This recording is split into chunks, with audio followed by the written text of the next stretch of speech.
રાજકોટની વાત કરીએ। રાજકોટમાં વકફ બોર્ડના નામે દુકાન ખાલી કરાવવાનો મામલો। એ ડિવિઝન પોલીસે 9 લોકોની આ મામલે ધરપકડ કરી લીધી છે। ફારૂક મુસાણી સહિત 9ની ધરપકડ કરવામાં આવી છે। નવાબ મસ્જિદ ટ્રસ્ટના ટ્રસ્ટી છે ફારૂક મુસાણી।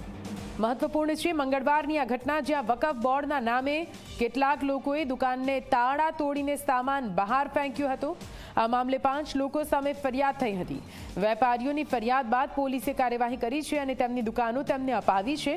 સાથે 9 લોકોની ધરપકડ કરી કડક કાર્યવાહી આગળ હાથ ધરી છે।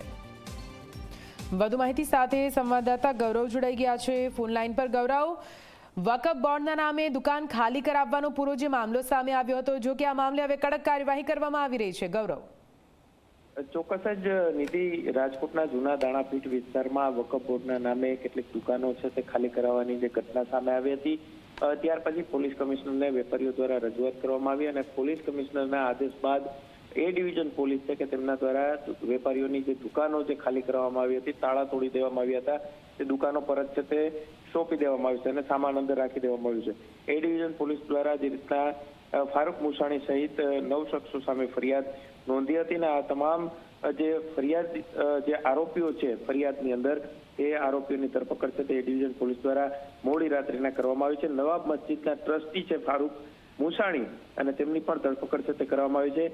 નવાબ મસ્જિદની અંદર 3 જેટલી દુકાનો આવેલી છે ને આ ભાડા પટ્ટા પર આપવામાં આવી હતી। દુકાનના તાળા તોડી અને સામાન છે તે બહાર ફેંકી દેવામાં આવ્યો હતો અને આ ઘટના સમગ્ર દેશની અંદર એક કહી શકાય કે એક મુદ્દો છે તે બન્યો હતો અને રાજકારણ છે તે પણ ગરમાયું હતું। સરકાર આ મુદ્દાને લઈને ક્યાંક ગંભીરતા છે તે દાખવી હતી ને ગૃહ વિભાગમાંથી પણ આદેશ છૂટ્યા હોવાના સમાચાર છે તે અત્યારે સામે આવી રહ્યા છે। જી, બિલકુલ, આભાર પૂરી માહિતી માટે।